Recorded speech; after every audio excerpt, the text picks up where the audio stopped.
see. But I expect great things out of you compared to that. All right, well, this will be quick. I'm Larry Montgomery with Etex. I appreciate the opportunity to introduce our speakers. Don't know if these guys need much of an introduction. So with that, I'll turn it over to Harlen and Pigskin Bob. All right. All right. This was our nominee, our presentation video. Bob and I were elected East Texas Coaches Association Hall of Fame. Scoreboard Show podcast. Good evening, East Texas, and welcome to the Friday Night Scoreboard Show. Time for the Pigskin. And Gilmer's beating some pretty good center team right now, beating the fool out of them. At Cotton Patch Field in Henderson, number Tatum, 14-0. The Friday Night Scoreboard Show. And I wanted to hand him a Venom energy drink. Bob was like, you gotta ask the mom first. I was like, no, I don't. Of course you get her Bob took it out of his hand. Yeah. And I gave him another one. No, Gilmer, I understand you have my mom standing by. I'm here. All right, now, Mom, here we go. We're through. All right, you on your computer, Mom? Yes, I'm on my laptop. I have it right here. You see my picture? Click on it, Mom. Okay. Aren't I beautiful? You are my husband. Do you see the little icon with the webcam? I see the webcam down in the right-hand corner. Click on that. All I have to do is tap. There you are. Longview moves on. Luckett goes home. Luckett goes home. Luckett goes home. Luckett goes home. Kicks 105.7 is taking high school football to a whole new level. It's Taylor and the Young Tigers taking on John Frazier and the West Raiders. That's our shtick. It's evolved over the past years. You're still a rookie. Yeah, you might be new here, but you should be used to it. Yes. I got a text earlier tonight by the Reverend Ricky Harrington. The Reverend Ricky Harrington. Ricky Harrington, it's good to hear from you, brother. You know tell us what he said? No, he was just giving us scores, but I just like What kind of lead into a story is I just that? like to say Ricky. Hey, real quick, I got a story. Ricky, call. Okay, scoreboard show. Thank you from Jefferson. No. Yes. Stacy, can you talk? I can. Pure genius. You know what was genius? The invention of the toilet that flushes itself. Oh, amazing! Yeah, and it pollutes the airwaves every Friday night from 8:30 to midnight. Tim Russell's, I guess it's a re-debut. When you go back as head coach, what do you call that? Pulling the pigskin. They got to play mistake-free ball tonight because this Mesquite-free football? Yeah. Did I say mesquite? You were trying to. I said mistake. We got to play mesquite-free football. Pass, quick pass, alley-oop, pass him in. It's a touchdown! 6 points on the board for the New Day! Humanity! 12 seconds to go. New Day has an extra point. Great catch. Catch in the game. TJ Rogers, his third touchdown of the night. We're tied at 48. Good kicker. Andy Prazak came into the game 51 of 57. He hasn't missed tonight. For the lead, for Harlen and Bob, for all the marbles, to go to the regional final. Snap, snap, bowl. And it's good! And it's good! Just like good brothers hitting it in! It's good! You gotta lead it. 49-48. 12 seconds to play. I got the eye of the tiger, dancing through the fire.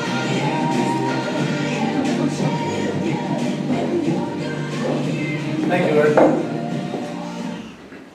You guys do have a good time, don't you? We win every Friday night. Absolutely. I'll start with a story, and then I'll tell you a little history of our show and everything, and then Bob will make you laugh here in a minute. First of all, thank you for having us. This is quite an honor. Both of my parents are Rotarians in the Houston area, so I know how important your organization is, and it is really an honor to be here. So thank you for having us. I promised a story about Scott and Jeff Traylor. Bob and I got to call the 2014 state championship game at AT&T Stadium. And 2 years before, when it was in 12, I think that's right, we showed up to carry the game, and we got the last radio booth they have at AT&T Stadium. I mean, it is in the end zone, way up. They don't put the press where the money-making seats are. So we come back in 14, show up, same deal. Oh, where are we? Oh, you're in G17. That's the Cowboys booth. Lifelong Cowboy fan, grew up listening to the Cowboys on the radio. Vern Lundquist, Brad Sham. What?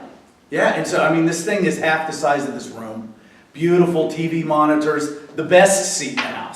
we got the call for that game. And as I'm sure most of you know, they fell behind 25-17, 7 at 25-7? Everybody in here. And 12 didn't go so well either. Like, state championships aren't easy to win. Well, then the incredible comeback. And we got to call it. And we got to call it in the Dallas Cowboy booth. And they come back and win. It was just, we were so excited. And that night we were texting with Jeff, and I was congratulating him, and way to go, and I couldn't believe it, and what did you say to him at halftime, and this and that, and he's replying. Well, then I say, best coach in East Texas, with a bunch of exclamation points, okay? The next text I get back is, this is Scott Surratt on Jeff's phone. Oh.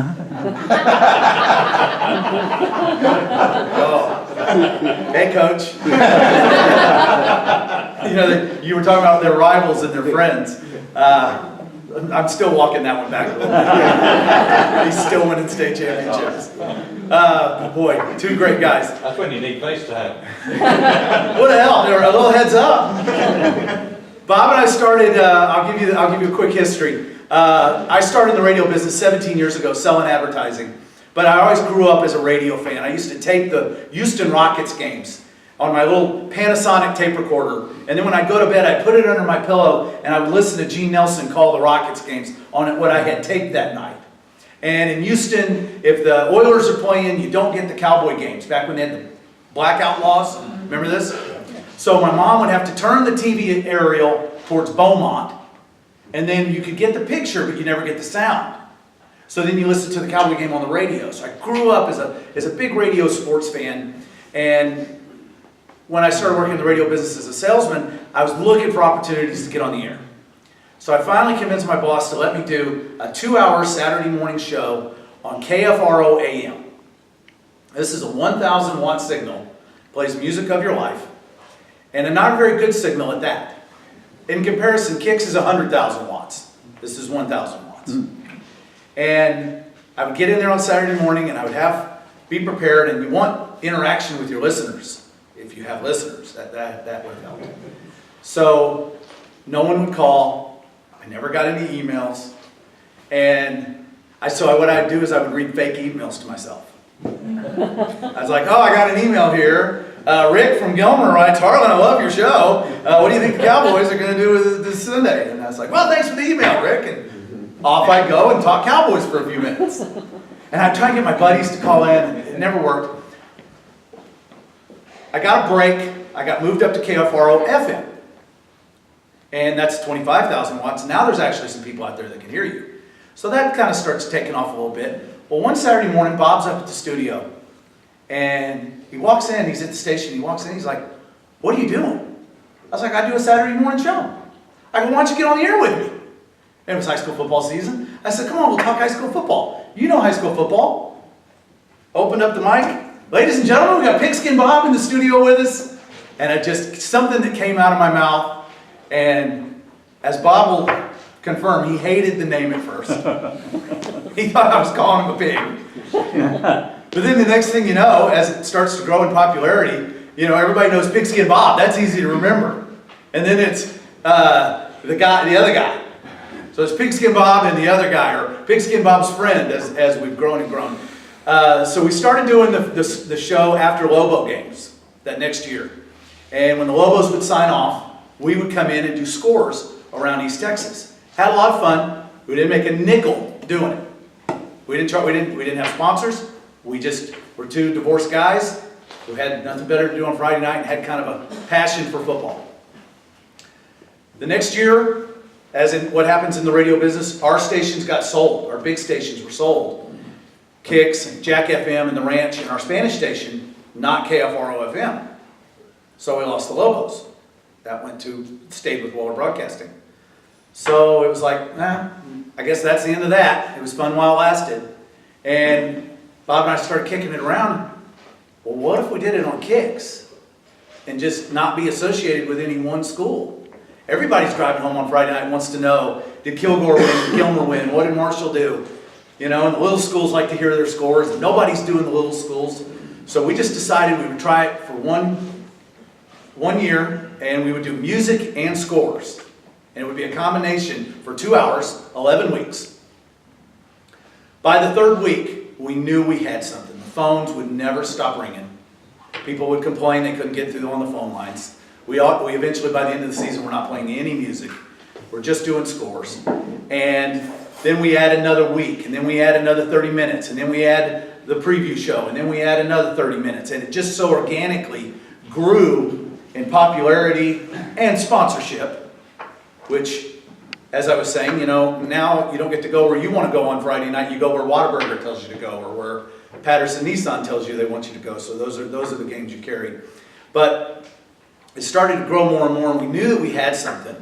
And two important elements of our show I want to share. The first is when David McQueen, I'm sure everyone in here knows David, he was a sponsor of our show.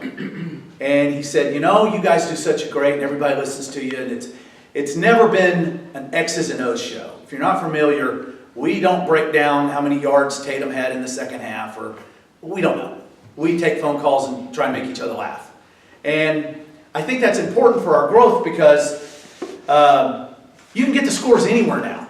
Brad used to have to sit out in his truck with a notepad and go up and down the AM dial to get scores for us, and then he'd run in and give them to Bob.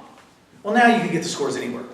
So what's a 3.5 hour football score show if it's not entertaining, which is what we've always designed it to be. David McQueen had the idea and said, you ought to do something to honor people besides the football players. What if you honored a cheerleader? They work so hard, they go above and beyond, and they, unheralded. And I think his daughter was a cheerleader that year.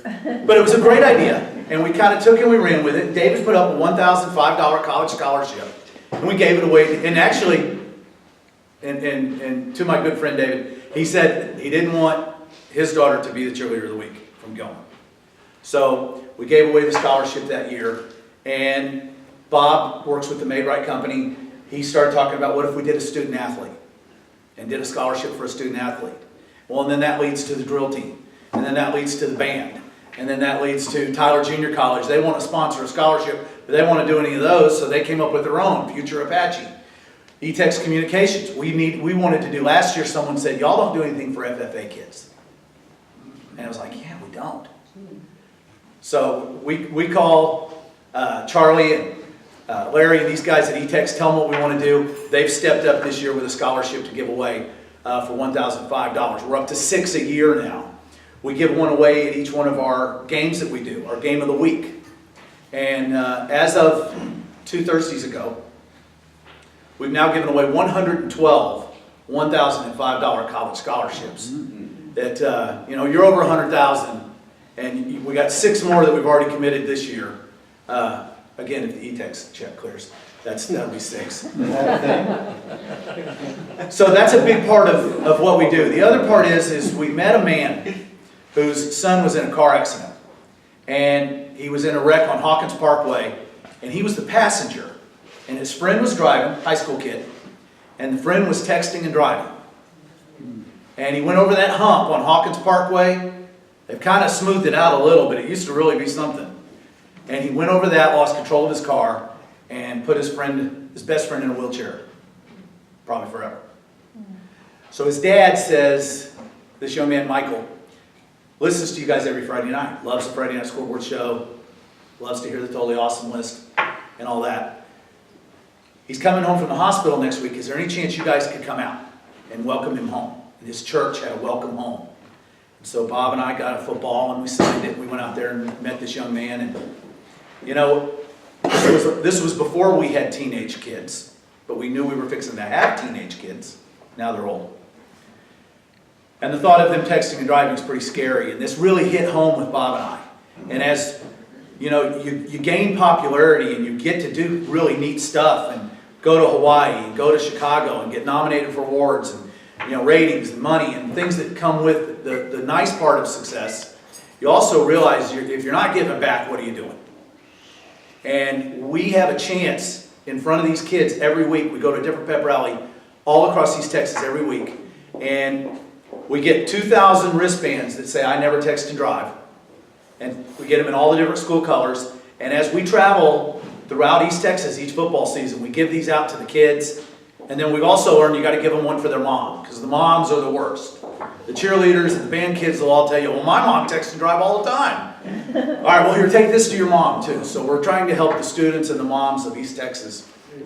And we've now given away over 20,000 I Never Text and Drive wrist bracelets, and we've had great sponsors that have helped us do that. It takes money to do fun things like that. And so that's, you know, we win every Friday night, and as you saw, we love to have fun. And most of the time, we're just trying to crack each other up or bang on each other, whichever the case may be, and hope you guys enjoy listening along while we throw some scores out there in between the jokes and the cracking up. But we really try to, we're really passionate about giving back to the East Texas community and doing things like the scholarships and speaking at things and the I Never Text and Drive campaign. Last year, we started a 1 in 4 campaign for the East Texas Food Bank. We found out 1 in 4 East Texas children don't know where their next meal's coming from.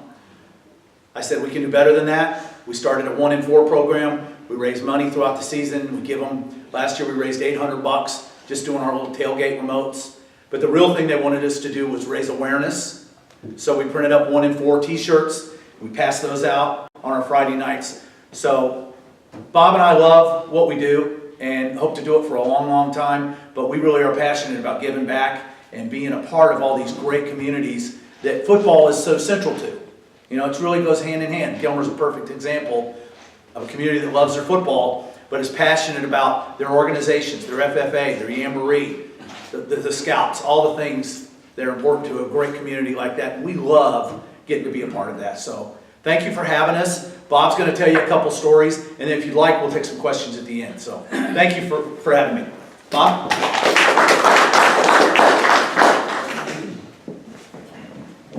As you can tell, he's the brains and the mouth of the group. I'm the face. I'm the pretty one out of it. As you see on your table, there's these yearbooks. Make sure you take it home with you. We put a lot of hard work into this that gives you the nature of what we do for a living and what we do in high school football, the fun, the pictures, and so forth. But there's also some research, Harlen's top 200, the top 200 kids as we go into football season. Who does he think is going to be the top kids in high school football? But he just doesn't make that up. That's from research and coaches and everybody putting in their mind and their vote. Pigskin Bob, he mentioned Pigskin Bob. That's a hard name to learn to swallow when you first get the nickname Pigskin Bob. My sister-in-law called me Thick-Skin Bob for like 4 years after that. She didn't get it. She didn't get it. But absolutely love being Pigskin Bob. Love doing the show with Harlen the Sports Guy. We do have as much fun as it sounds on the radio. And one of the things, he hit upon it, but I want to share with you briefly. We go to pep rallies every Friday. Now, when was the last time any of you guys have ever been to a high school pep rally? How many years? 50. I had a 50 over there. Do I have a 51? Okay. It was a week ago since we've been to a pep rally, and we're going to Alto tomorrow. And it's so much fun to be with these kids and get to see how the kids, they're still the same today as they were 15 years ago. Kids don't really change. Their music changes, but they all still have very good hearts. And it's just fun to be around them. They really appreciate the fact that we come out and we recognize what they do. The FFA, thank you very much, Etex. The kids really love that, and we're just proud to be a part of it.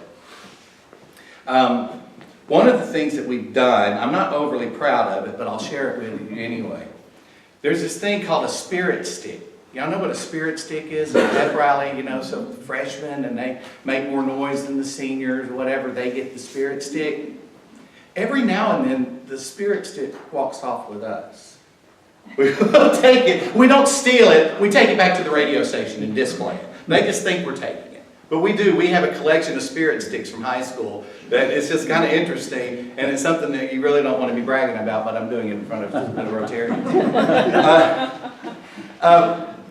I'm going to be really brief because if you have some questions, we're here to take it. But we do appreciate you having us here. We love Gilmer. We love the Buckeyes. We know it's kind of a down year for the Buckeyes. Bad times don't last forever. State championships will be here next year and the year after that. Thanks for having us.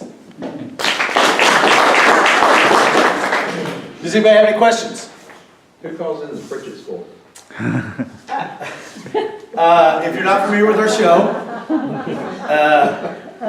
there was a year I lived in Pritchett. And we thought it would be funny if Pritchett had a team.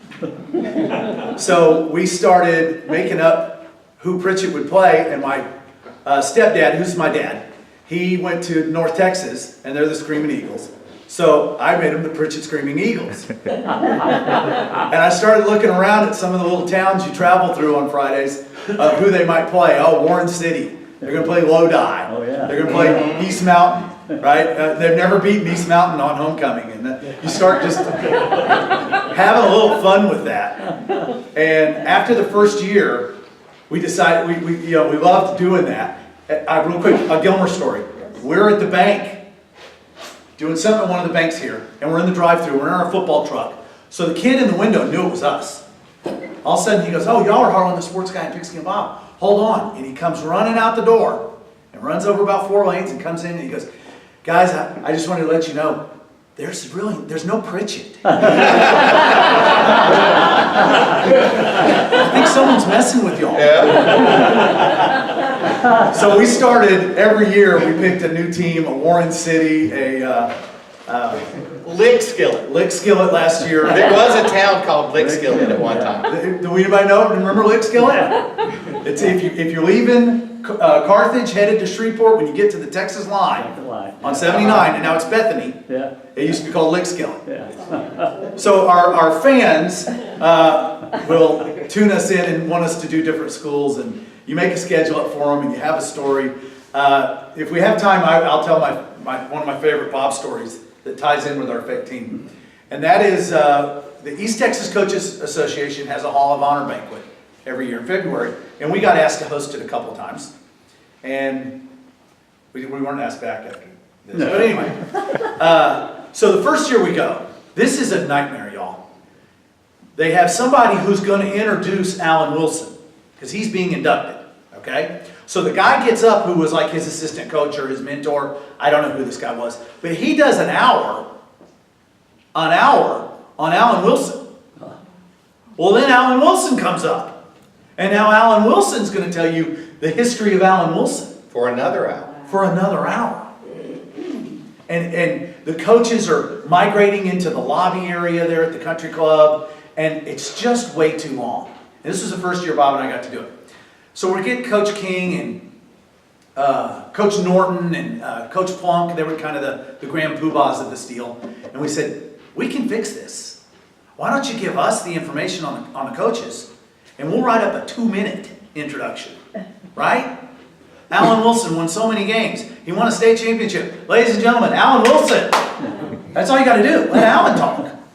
Because after the beating of the intro, you don't even want to hear from Alan Wilson. So they send us the bio stuff, and we divide it up. I'll introduce this guy, you introduce that guy, and they always do like 2 coaches, an assistant coach, a referee, and a member of the media. Well, this was the voice of the Texarkana Tigers, Al Hanna, and they were celebrating the fact he had done 50 years of calling Tiger football on K whatever out of Texarkana. Well, Bob drew the lucky straw, and he got Al Hanna. So he goes through 9 pages of information. One important detail was left out. Because Bob does his introduction. He's been doing this. He started off in 1961 at this station, and then in 1942 he moved to this station, and then this, and then he found his home in Texarkana. And now, tune in this August for the 50th year of Tiger football with Al Hanna. Okay? Now a man gets up, stands up, but this man hadn't been calling football for 50 years. He was in his 30s.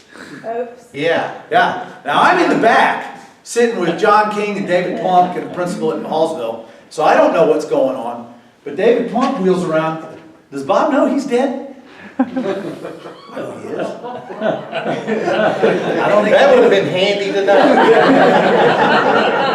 It really would have been handy. So all I see is a man in a suit walk to the stage, and then there's Bob with a funny look about him. He goes over and talks to Barry Norton, who's like Dean Martin. Dean Martin at a roast, having a good time, and it's his country club in Texarkana. So he's kind of the real grand poobah. And he says, don't worry about it, Bob, it's fine. So by the time Bob gets to the back of the room is dying. John King is all, what's Bob doing introducing the dead guy? Well, it wasn't mentioned anywhere in his bio. Now it had the years But like it would say that you know, I almost said Jeff Surratt. Jeff Traylor at Gilmer High School, 2001 to 2015, or whatever the years were. So you don't know that's the years they were alive. So we had a good laugh, Bob's expense. There's no one who's more fun to have a good laugh with than Bob. So the next year we're rolling around what we're going to do with our fake team. And we're kicking around some ideas. This is getting you all back to the fake team each year, new fake team. So Bob went to school in Smithland, okay, outside of Jefferson. Okay, you remember Smithland? That's where he went to like elementary school. Middle school. Middle school. So we're going to make it Smithland. And they're going to be coached by Al Hanna. And they're going to be the grave diggers. That's how we honor him. We're not making fun. Some would say poor taste. We're making fun of him. We're honoring the great Al Hanna. But some of the coaches really got a kick out of this. And we would get call-ins. If you listen closely, there's Easter eggs you can find throughout our show that you have to hunt for to listen for. But some of the assistant coaches would call in Smithland scores and say that their defense was really stiffened up tonight. They really buried the East Mountain offense over there.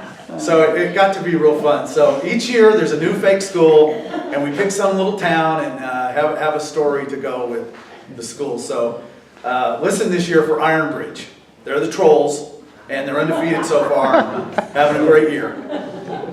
And they're coached by Jebediah Baker, the oldest football coach in the state of Texas. Jebediah Baker came out of retirement. Yeah. And John Berry actually texted me 2 weeks ago, head coach at Gladewater, said, you can let your listeners know I'm leaving Gladewater. I'm going for the HC job at Ironbridge. So then I reported it as fact that he was leaving Gladewater. I was getting texts till 1:30 in the morning. You know, coach is going, did you announce John Berry is leaving Gladewater? I said, he's headed back to Ironbridge, coach. I think Blakewater got some applications. Anything else, guys? Curious about or want to hear about? Or? Well, like Bob said, I hope you'll take the magazine. Thank you so much for having us. And I appreciate what this organization does for Upshur County, Gilmer, and for the folks of this area. Thank you. Thank you guys very much.